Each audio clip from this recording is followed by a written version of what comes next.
Good afternoon. How many of you have children? How many of you have grandchildren? How many of you have employees? How many of you are an employee? How many of you want to relate to all of those people in your lives? Better, I should say, right? Well, today's presentation is going to help you do that, so you need to listen very carefully. Supported by graduate work in organization development and counseling psychology, our speaker today, Nathan Lindsay, has worked for over 15 years to understand the human element of business. Blending humor with data, anecdotes with science, and theory with practical application, Nathan leads interactive sessions and delivers keynote addresses that challenge participants to adjust the filters through which they see the world and how they build and maintain effective relationships. I had the good fortune of seeing Nathan speak a couple months ago about this very topic and asked him if he would speak here today at Rotary because I learned so much, not only about my generation of people and why we think, act, and say the way we think, act, and say what we do, but also the other generations that are either younger or older than we are, and how we might better communicate and relate to them. So, thank you, and I welcome Nathan Lindsay. Thanks, Peter.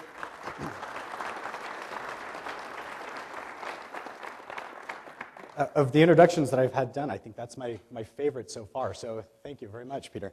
One of the key words is interactive, so I'm not going to be up on the podium. I'll be down here with you all as I try to gain some interactivity, which may be a little bit different than what you're used to experiencing from the speaker for the day. Before I really start, let me give you a very heartfelt thank you for your service. I am not a Rotarian, but my father-in-law, before retiring and moving out to Denver, was a long-time Rotarian in the Kansas City area, and he's looking to put his roots down now in the Colorado Springs area. And through him, I understand some of what you do. So thank you for your service and how you impact the world around you. My challenge for today is to take 4 hours of content that is my normal workshop on the topic and squeeze it into about 20 minutes and allow time for Q&A. Go, all right? So we'll get things started with just a little bit of a perspective. I'll put a quote on the screen. Take a moment when you see it, and I'm curious to know when you think this was said. So my son is only interested in food and beer. He needs to learn to do what he is told. He needs to become a man. When was this said? Last night? Good. When else? 50 years ago? Always said? Perfect answer. It was actually said about 4,000 years ago. This is taken from a stone tablet in a letter carved, notice they didn't write, in a letter carved by a man named Imdi. And Imdi is our earliest, I say our as if I'm an archaeologist, Imdi is our earliest identified merchant from the ancient Near East about 4,000 years ago. And yet his quote still fits for today about how we think in terms of younger generations. It could have been said last night. My favorite response back is the person that says, my dad said that this morning, right? So it's still a relevant conversation, but what's interesting and what we'll focus on today, and the bulk of what my work is focused on, is looking at the last 100 years, within our culture specifically, the rate of change, the rate at which information is presented to us, the technological advancements that have taken place, the cultural shifts that have taken place. How did those impact the dynamic of this particular conversation around how we interact with the generations that we interact with on a daily basis? In the course of my work, just a little bit of distinction here, the course of my work, most of my work with organizations is on that first bullet, which is the transitions piece, because sooner or later, the younger generation will take it from the older generation.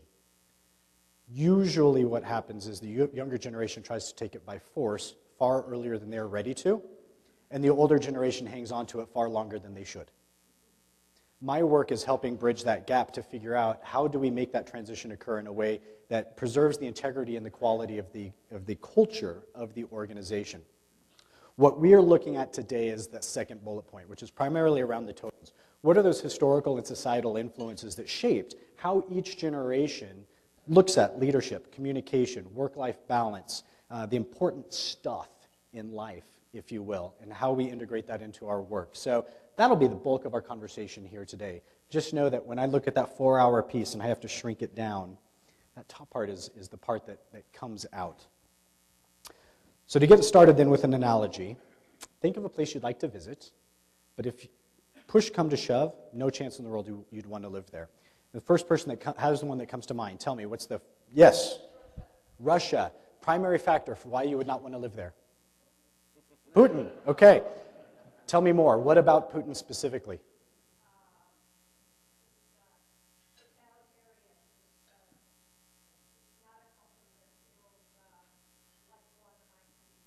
Okay, so there's a comfort factor of not fitting in. Right? Good. One more. Interest of time, I'll just do one more. New York City, great. Primary factor for why you wouldn't want to live there. Still some more fit piece. Correct. Okay, good. When we have more time to dive into this, there are a few themes that tend to come out. And I start hearing themes around, I don't like the food. I don't like the music. I don't speak the language. Or just in general, I don't fit in with the culture. We start hearing that over and over as some of the themes that we start hearing. When you go through the course of your workday, you'll interact with up to 3 other generations through the course of your work, yours and 2 others. You may not like their music. You may not speak their language. You may not like their food. In general, you just may not fit in with that particular culture. But how you visit them, just as if you were visiting Russia or New York City, how you visit absolutely drives the quality of the experience that you have while you're visiting that particular culture. Likewise, when they're visiting yours, they may not like your food. They may not speak your language. They may not fit in with your culture. How you host them still drives the quality and the dynamic of that conversation and that relationship.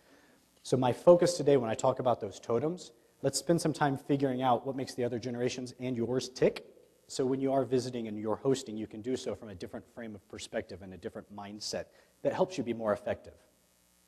Big caution before we start talking about the generations. We're talking about generalities that fit for a population set of tens of millions of people.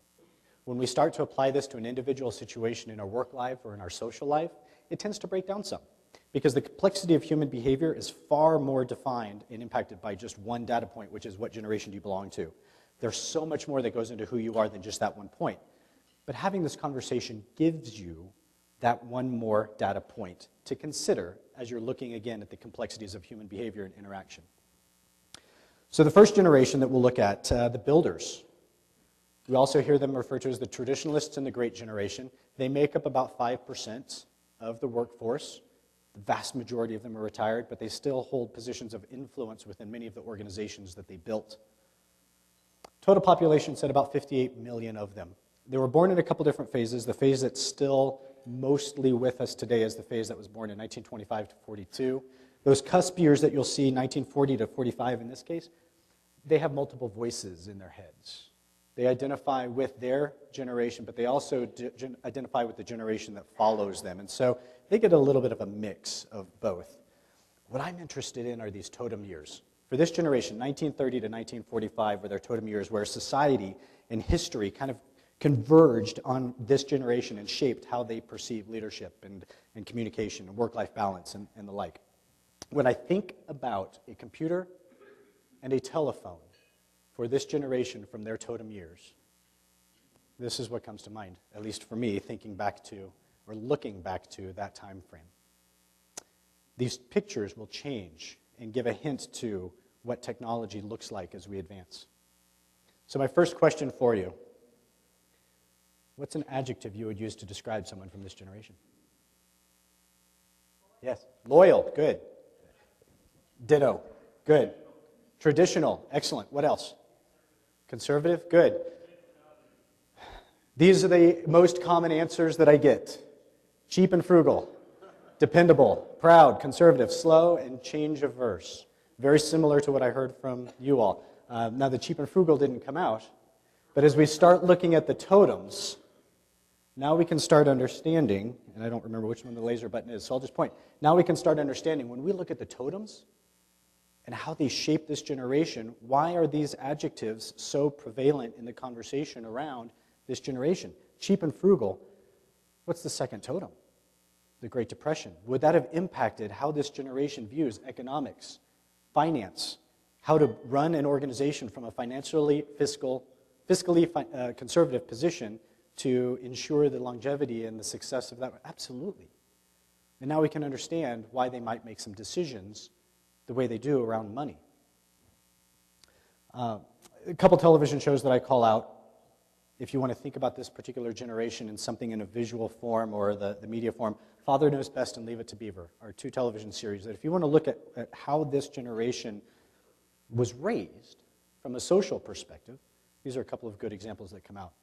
You can't see them on the bottom, but their theme was live to work. This generation absolutely lived to work, not because of their own intrinsic need, but because they believed, I will work for 40 hours, 50 hours, 60 hours on the factory line to give my family a better life, to help them be in a better position when it's their turn to come in.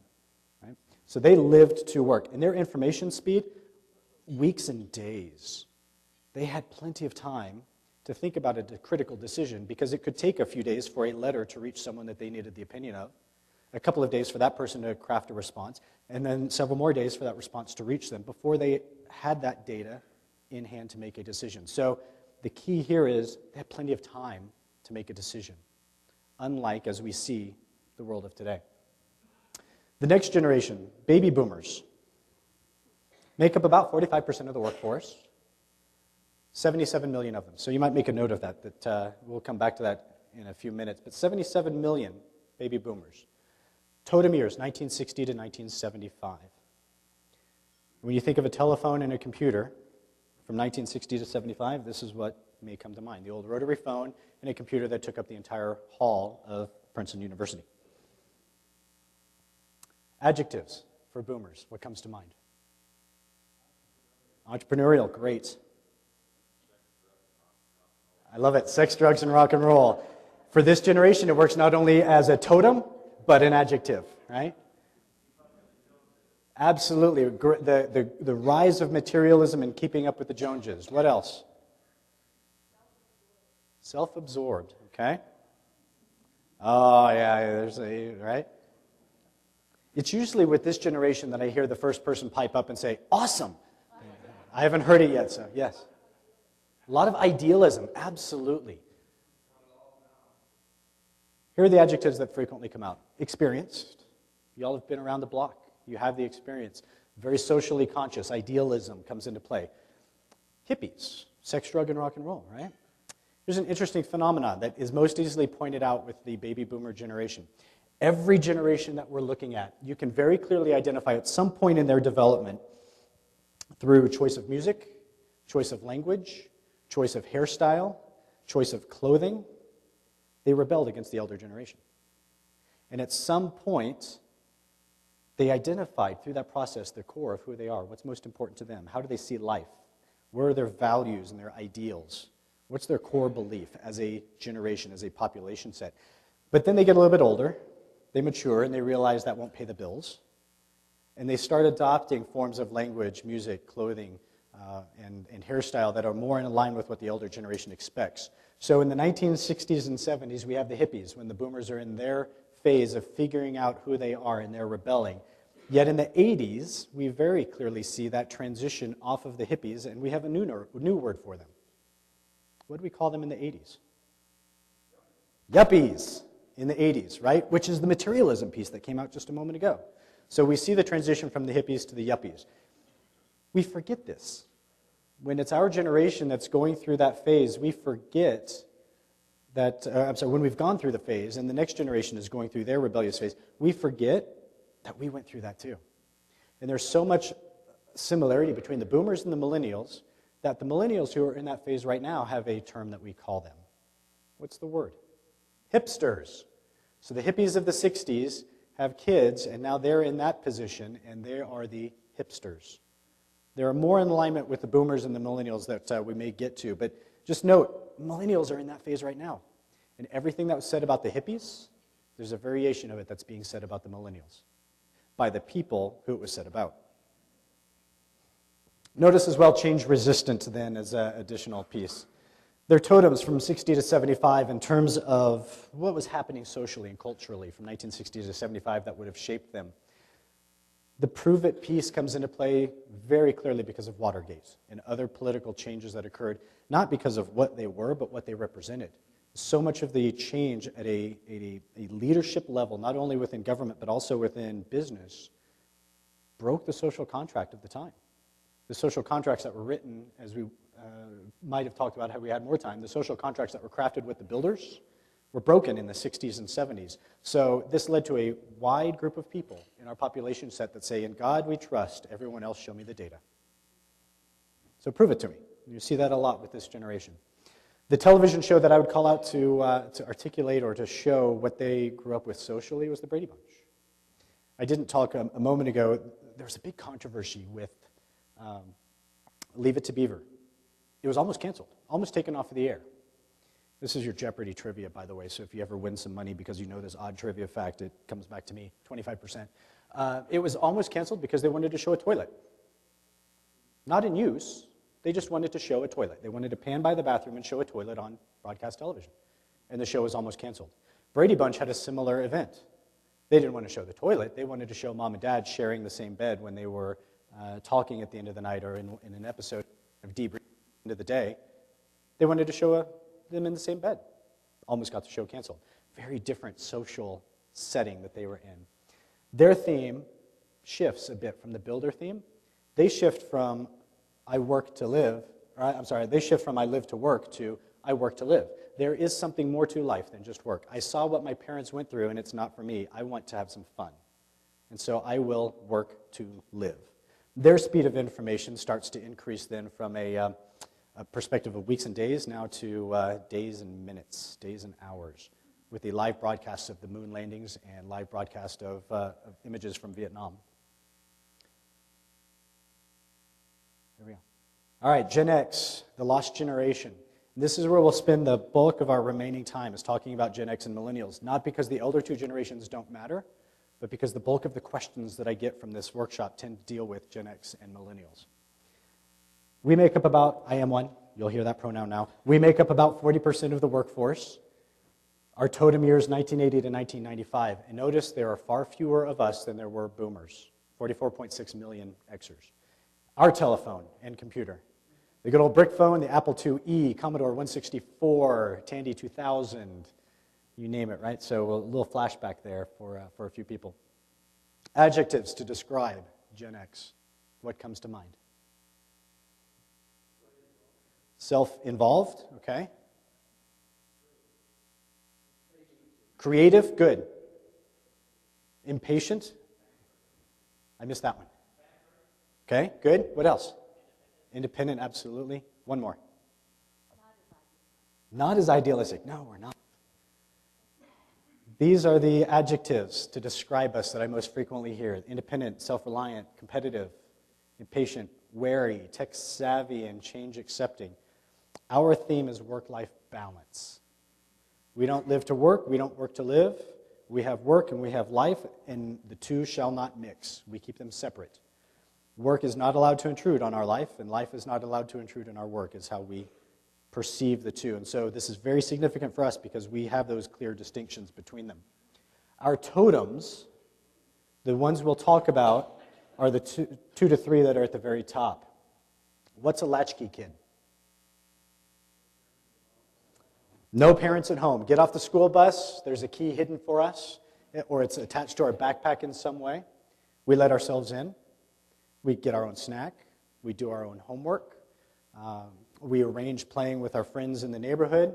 And depending on what time mom and or dad got home, get home and make dinner. What does that do for raising a self-reliant kid? Significant. We absolutely grew up being self-reliant. Let's look at the education system. Interesting connection between the education system and how we were raised with our parents. Most Xers grew up in an education system where this is what we heard every day.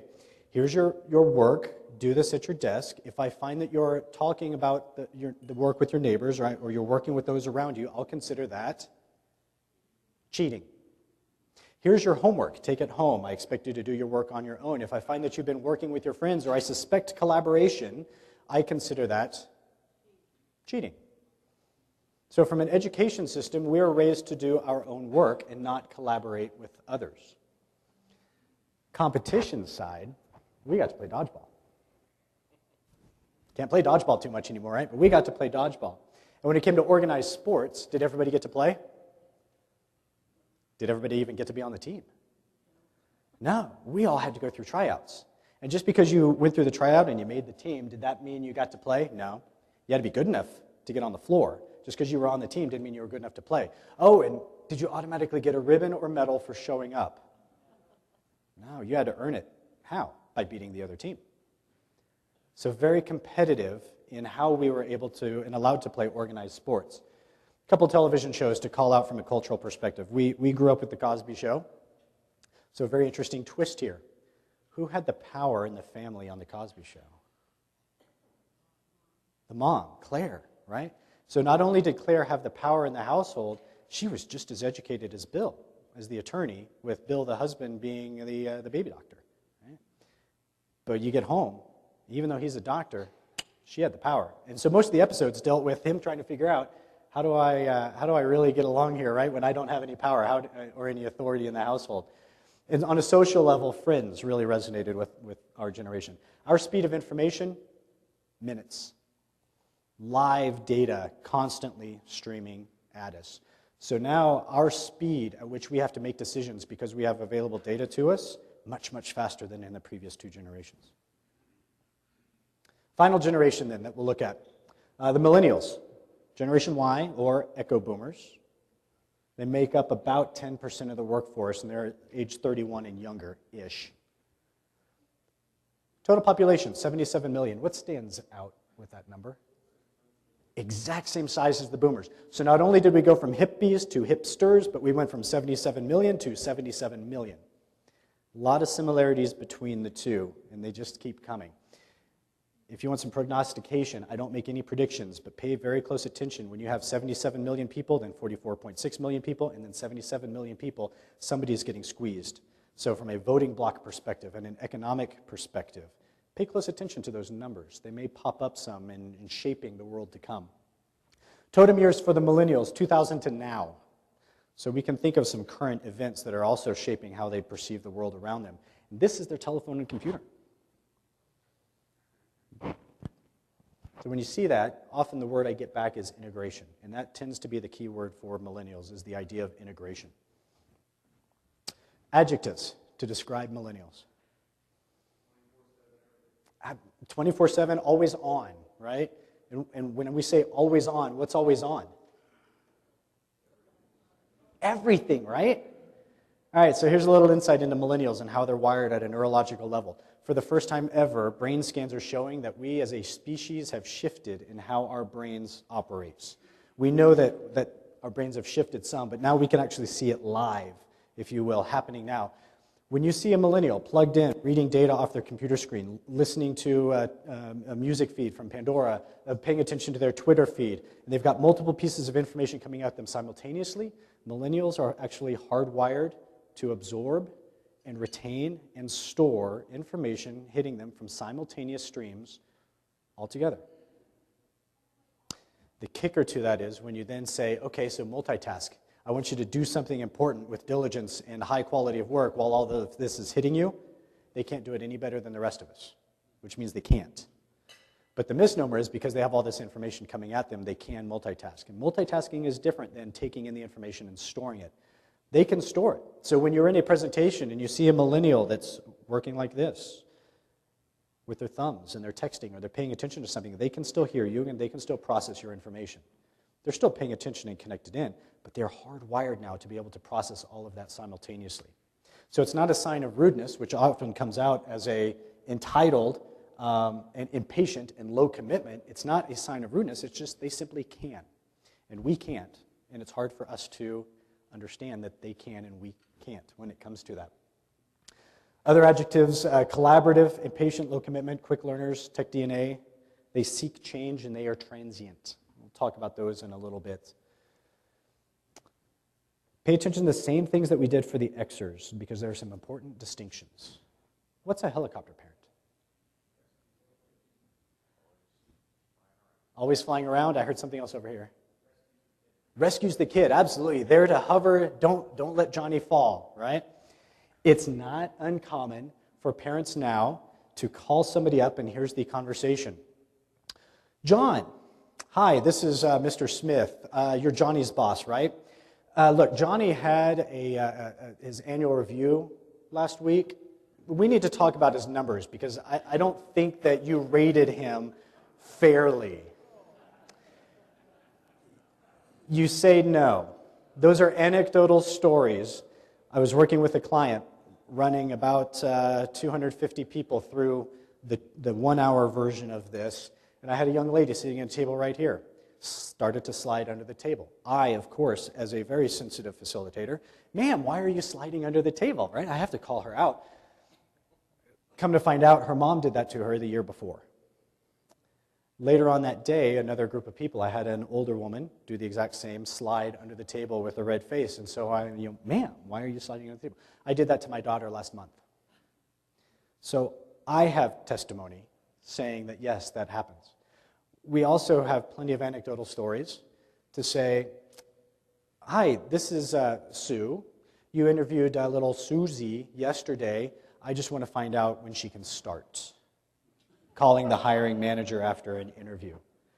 These are helicopter parents, and they are out there. Right? But they're a direct response to the latchkey kids that the Xers were raised under. Because these parents said, I saw what happened as I was a latchkey kid, or to my friends who were, and I won't have that for my kids. And so the opposite reaction is to say, I will hover. I won't let them fall. Let's couple that with the education system they grew up in. Gen X got to the workforce, and a wonderful thing happened. Work looked at us and said, you guys can do so much. We can load your plate up and you won't complain. You just work. That's fantastic. But when we get you in a room together and ask you to collaborate on a project, y'all don't play so nicely together. So education system, we as the corporate world, we need collaborators. With the competition piece, another key switch took place. So the education system is being tasked by business to bring in collaborators. At the same time, there's a fundamental shift philosophically in the education system that took place, where at one point, education was based on the theory or the idea or the belief that success led to self-esteem. They shifted, and the millennials were raised in an education system that says self-esteem leads to success. Sounds like a small distinction, but it's critical. Because now from a competition perspective, we want you to have success so everybody gets a ribbon, everybody gets to be on the team, and everybody gets to play. Couple that then with an education system that says, here's your work, now everybody get together and do the work, and here's your homework, and everybody go home and work on it at home and collaborate together. So now you have a millennial that is raised by helicopter parents, or in a generation that's raised by helicopter parents. You have an education system that's very focused on building collaboration among people, and you have a competition system that says you don't have to earn your way on the team. Everybody gets to play and everybody gets a ribbon. Now that millennial is in business reporting to a Gen X manager. What happens? It's not pleasant, right? The greatest amount of conflict that I see in organizations is in this specific interaction. When you have a Gen X manager that's managing as an independent, self-reliant Gen Xer, that's very competitive, and they have a team of millennials who are collaborative and looking for connection to their organization. It's not up here, but it inevitably comes out. Integration and connection are critical for millennials. Integration, not only because of technology being integrated, but also from a work-life perspective. Xers, work-life balance. Millennials, work-life integration. A millennial will sleep with their iPhone on the pillow next to them, ready to answer a text at 2 in the morning. And they will do so knowing that when they get to work, they're allowed to monitor their social connections at work and integrate the two. If you as a leader violate that and do not allow them that integration, they won't feel connected to you, they won't feel connected to the mission, they won't feel connected to the work they do. So what do? They leave. Why? because they're so connected, they're aware of so many more opportunities that exist outside their current condition, that they're willing to go and they know where those opportunities exist. You as leaders absolutely can influence that for millennials, because you as leaders have control over the culture and the environment that they work in and can create one and influence one that fosters a feeling of connection to mission, to purpose, to the people they work with, to the people they work for, to the people that they serve. But if any of that's missing, you're just increasing the likelihood that they will be willing to be transient. So that's the content for today. You have my contact information up there. If you want to write it down so we can collaborate or check in at some point, feel free to write it down. My main question for you is, you will be immigrating to up to 4 other generations. By the way, millennials, you're no longer the youngest generation in society. You're the youngest generation at work, but you're already dated. The next model is on its way. So how will you visit and how will you host others is my critical question for you. I believe we have a couple of minutes. I'm happy to answer questions that you may have that are specific to you all. Yes.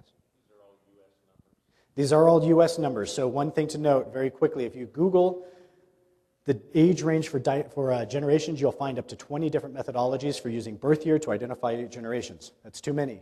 All right, so I figured I'd go with the federal government. Surely the federal government makes it easier. They use 4. All right, so I picked one of the 4, and that's what you see up here. I'm more interested when I look at your generation, who do you identify with based on what group you affiliate with? Where do you feel comfortable? What music do you listen to?